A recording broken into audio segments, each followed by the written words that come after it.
Hello diplomats, I hope you're all doing good and studying well for the exam. Today in this video we are going to discuss Afghanistan peace process, which is again in news. So in order to understand why establishing peace is important and what is the issue with Afghanistan and what are the conflicts that are happening in Afghanistan is something that we are going to learn today. Apart from this piece of news that is in news related to Afghanistan, the most important thing that we will try to understand in today's video is what are the relationship, what are the existing association and bilateral relationship with Afghanistan and India. We are going to have a detailed understanding of that particular bilateral relationship. Then we will also try to understand why establishing peace in Afghanistan is important not only for that country but is in the interest of international community. So when we are talking about peace process and peace establishment, it means there is fundamentally conflict happening in that particular region. So hence establishing peace becomes dear not only for that particular country but to the neighborhood, but to the countries around that particular neighborhood and also to the world in generally. So, conflict transformation and peace building is something that we all want, that we all are aspiring for. So, today in this video, as I mentioned earlier, that we will have a brief understanding of India and Afghanistan. So, first of all, even to understand that, what is happening in Afghanistan? So, what's happening in Afghanistan is, as we all know, Afghanistan is in our neighborhood. India and Afghanistan share border that's called Durand Line. It's called international border. Is called Durand Line that separates India and Afghanistan. It is our immediate neighbor's neighbor. We have Pakistan and we have Afghanistan. So we live in the same vicinity. So having established that, now in Afghanistan, what is happening? There are terror outfits that are clearly, fundamentally are in Afghanistan. So their establishment is in Afghanistan. And apart from terror outfits, we also have drug problem, narcotics problem. There is 90% of world's opium trade happens through Afghanistan and that particular region. Hence that is also one problem we have. Half of the country is directly or indirectly affected by Taliban. So we all know the Taliban peace process, the talks between Afghanistan government and Taliban, US is involving, Russia is getting involved, Pakistan is getting involved, Iran is getting involved, India is getting involved. So why are so many countries getting involved in one particular country is because there is existing crisis, there is existing conflict created by the terror groups. That's one of the main important terror groups in that particular country is Taliban. So Taliban directly or indirectly has almost occupied significant portion of Afghanistan. And apart from this, you have international community, you have international players, you have the government, you also have Taliban. So there are three players which are continuously acting in that particular region. Now we have government. We also have problem with the government. So government is weak with chronic corruption and the safety of individuals and civilians is at stake. There are basic amenities that are at peril. There is institutional crisis that is tangible in Afghanistan. Apart from that, the security agencies, the defense agencies are all involved in this long drawn war. So obviously when the country is fighting a war, all your energy, all your resources, financial, social, political, cultural, all kinds of resources that you have as a country is spent on fighting the external enemy. So obviously war tarnished countries have also do poorly in terms of economic well-being and also on other socio-economic and human indicators. So this is quite obvious. So the entire warmongering and warmongering is not accepted by most countries, including India as a democratic country, is because there is no winner in war. Always remember that. So there are no winners in war because we are going to lose on both the sides. People are going to die, resources are going to be wasted. So at the end of the day, it's more of a power politics than actually who's winning or losing. So in that scenario, Afghanistan being war-ridden, war-tarnished country, it has huge crisis in terms of institution and also governance mechanisms. And apart from this, what is Afghan society? So when a particular country has one particular kind of response to issues happening, it means there is certain socio-political churning that is happening in that particular country. So Afghanistan is a Pashtun dominated province. We have deep social cleavages that are in that country. It is very difficult to it is very difficult to integrate all those different sets of people belonging to different kind of diversities. and there is no centralized authority. So one thing at this point at this juncture that we all need to understand is diversity can always be an advantage, provided diversity is seen in terms of difference, and that difference helps in terms of broader understanding of that particular society. Whereas in certain societies, diversity is seen as conflictual. So a difference, being different, you and I being different, could be an added advantage to learn about each other communities. At one side, in a more positive way. But a pejorative understanding of this difference could be this difference can possibly lead to conflict. So difference leading to diversity and difference leading to conflict is something we all have to distinguish. Not all diverse societies, not all multicultural societies exist harmoniously. On that front, you can give the best example that India, in spite of its multilingual, multicultural, multi-ethnic kind of societies that we live in, we still have some sense of integration, some sense of solidarity. So the kind of solidarity that as Indians that we all see in our nation is clearly absent in Afghanistan. So that is also one of the factor, because at the end of the day, when you want to fight a war, when you want to establish peace or stability, it is also equally important the kind of socio-political churning that you are part of. Right. So if that is missing, then it becomes all the more difficult for establishment of peace. So that's the reason it's also important to understand the Afghan society. What is its societal matrix? So now, so development and reconstruction is becoming really problematic because you have multiple players fighting it. Let's assume there's a cork and there are threads tied to that cork and everybody's pulling from all the directions. So when you see that, you generally don't see any tangible direction where the cork might go. So it is exactly hypothetically, if you want to imagine Afghanistan, it's going to be this. And now that I said hypothetically imagine, that was just a metaphor for the lecture's sake. But the most important recommendation or the suggestion or utmost sincere request that I would like to tell all the diplomats today is, when you're reading international relations, when you're reading newspaper, the fundamental document that has to be on your study desk is your atlas. Because when you read, we all know that there has been a recent bomb blast in Beirut in Lebanon. You all have to know where Lebanon is. It's important. There's some problem crisis happening in Syria. You all have to know where Syria is. So when you think that there's a border problem happening within India and Nepal, you should know where exactly Nepal and India lies. So when you know about the Park State Bay problem that we have with Sri Lanka, you exactly have to know where Sri Lanka is. There's some port, Jaffna port is being developed by Chinese government, which is part of the Belt and Road Initiative. You all have to know where Jaffna port is and how it is important and how it is strategically relevant to India. So why I gave you so many examples and trying to tell you the diverse aspects of this particular suggestion is that it is crucial you understand where exactly these countries lie. It's not just important that you know the facts, it's important that you geographically situate them, you geostrategically situate them, and you also understand that why particular countries behave in particular way. Your geopolitics play a huge role in international relations and world politics. So I strongly recommend that whenever you're listening to this lecture or any lecture on international relations or reading newspaper or wanting to know something, recently Sri Lanka went for polls and the president has been elected. The prime minister was held, and both the prime minister and president belong to one particular family. They both are brothers. So when you're seeing Sri Lanka and news about Sri Lanka, it is important that you keep your atlas next to you and see where exactly the Sri Lanka lies.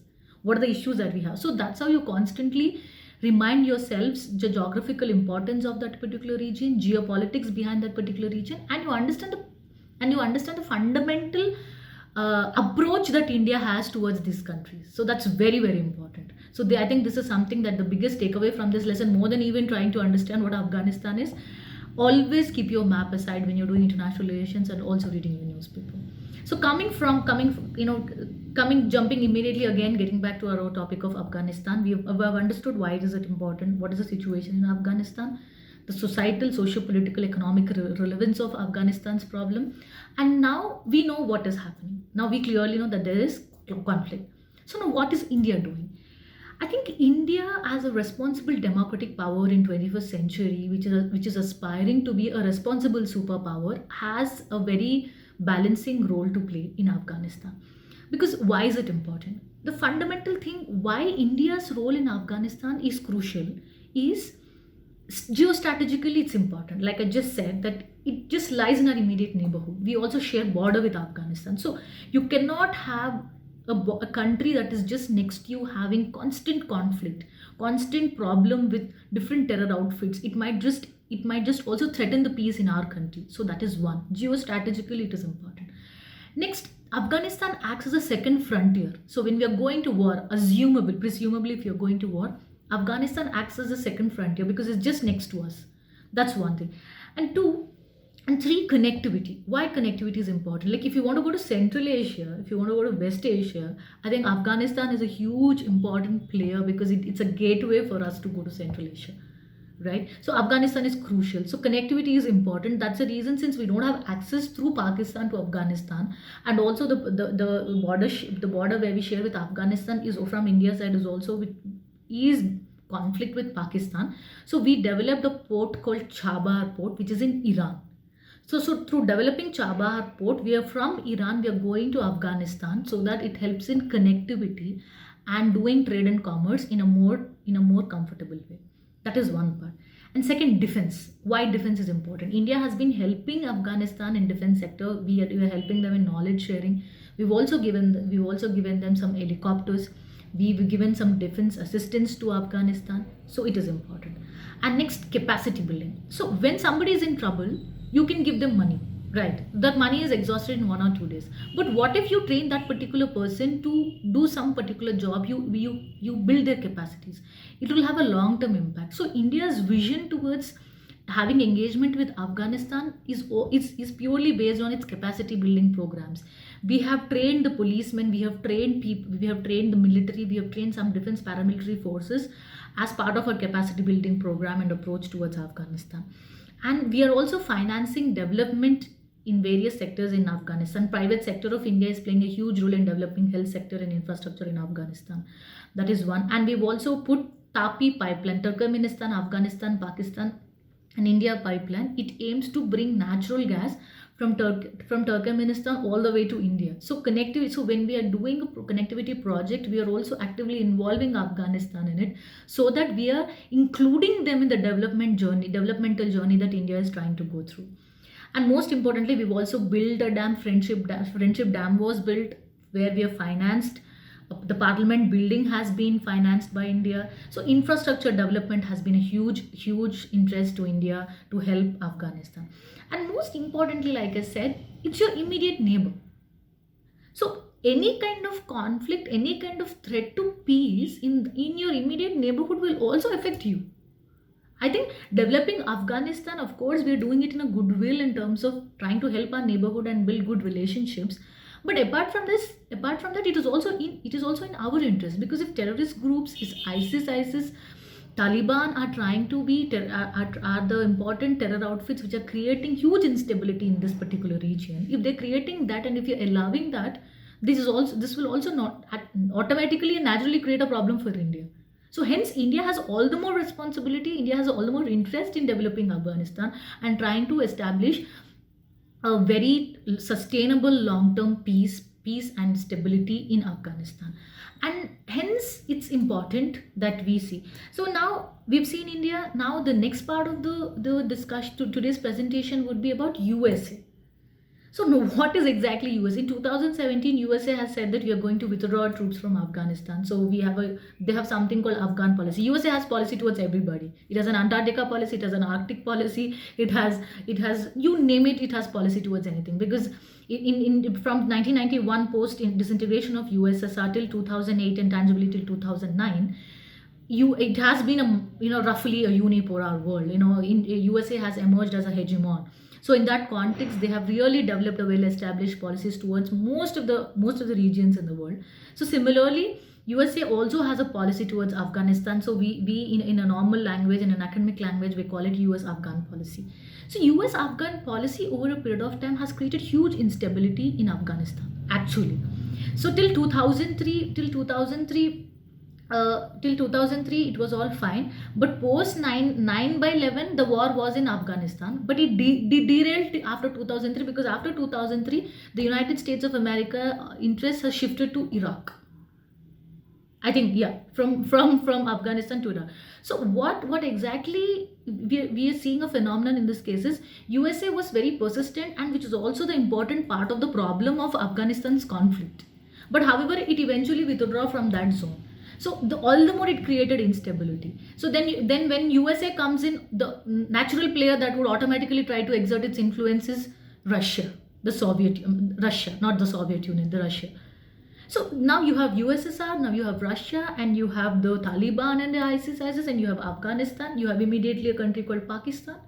So there are multiple players getting involved in the process.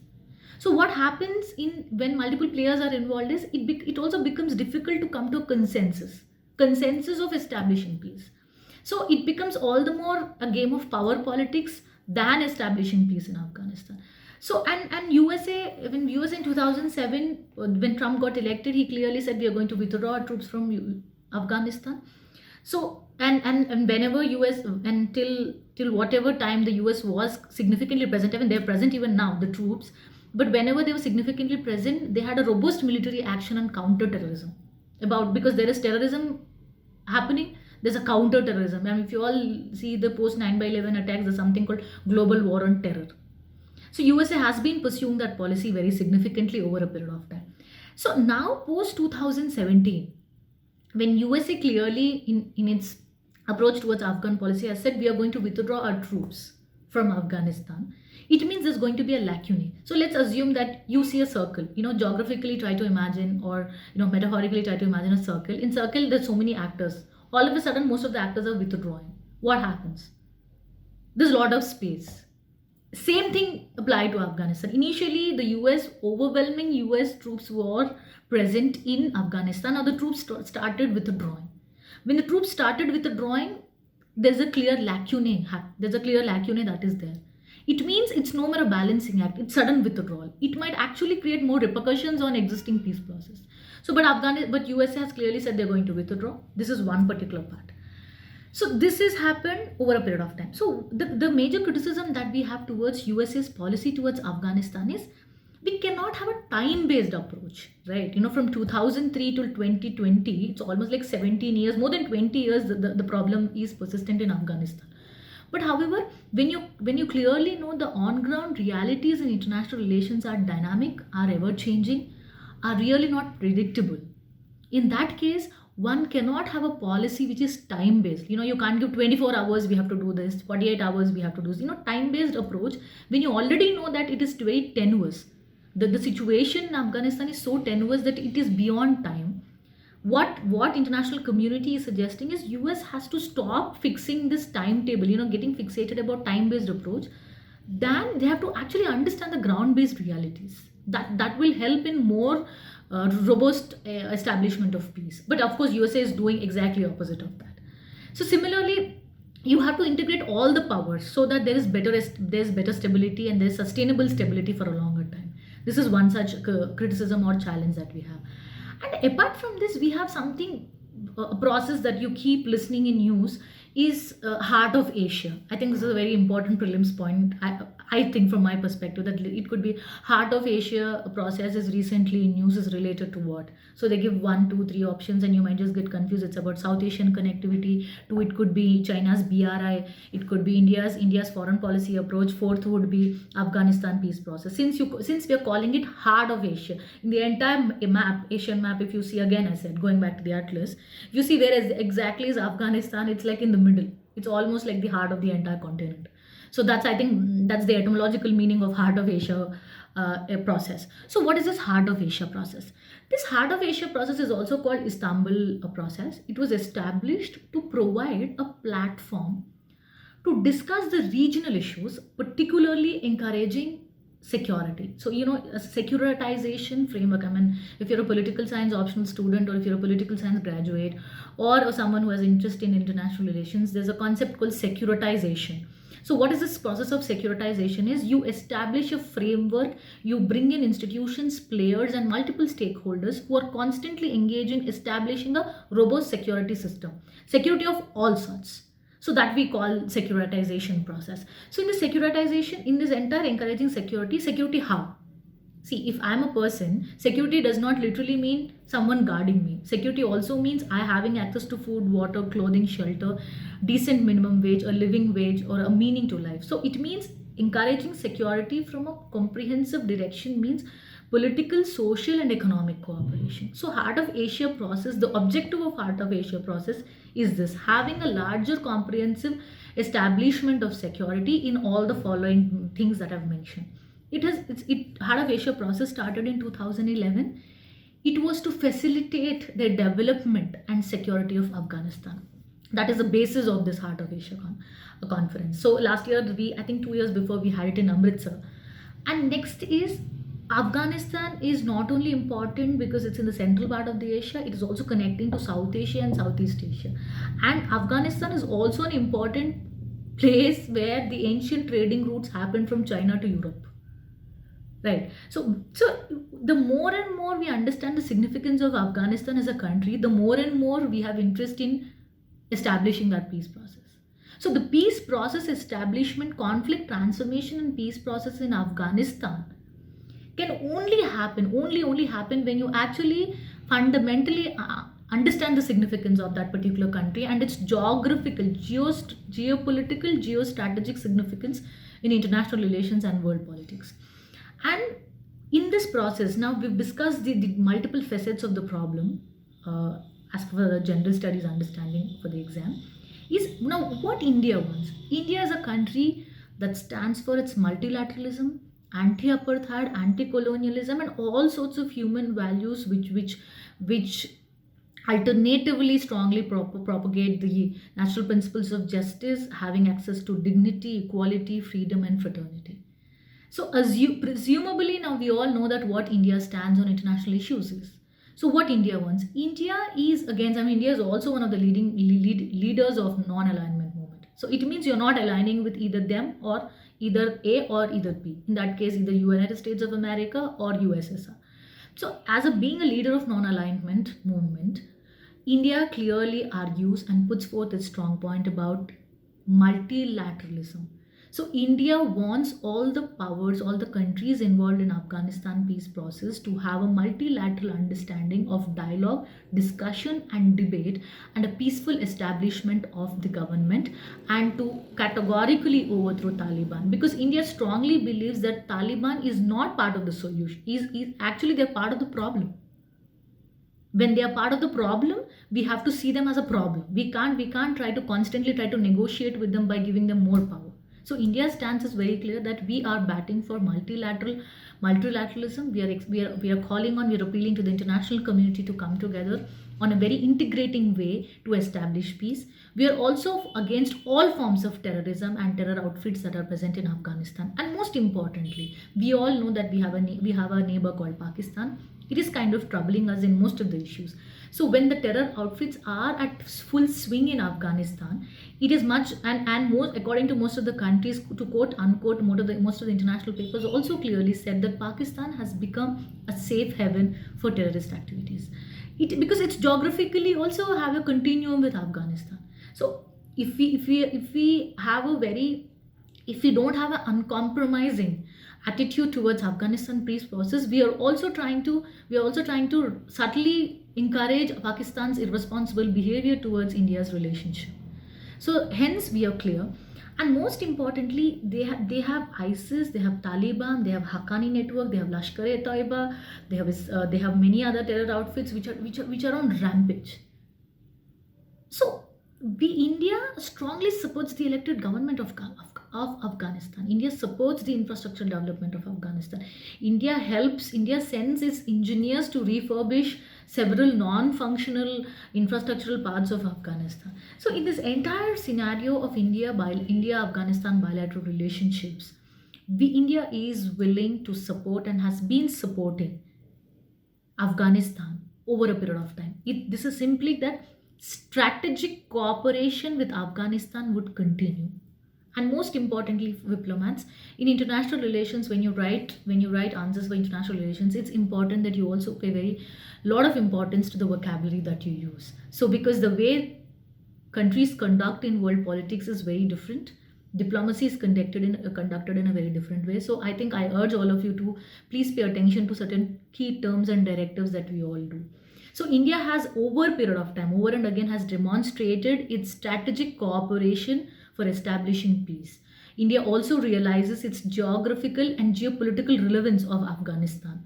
and its importance of Afghanistan. In 2011, India signed a friendship treaty with Afghanistan. So India is not just doing a lip service for the existence of for the existence of peace process, for establishing peace process, but it also stands tall in terms of proving its promises. So we had, so if you look at even India's foreign policy, there's a tectonic shift in India's foreign policy post 5 to 6 years, because from mere words we've moved towards action. So India is actually proving its commitment in countries like Afghanistan and many other countries, which we are going to discuss in coming days to come, that it is proving its strategic cooperative mechanisms by actual work on the ground. It stands for what it says. So India's foreign policy has been uncompromisingly very practical and very principled.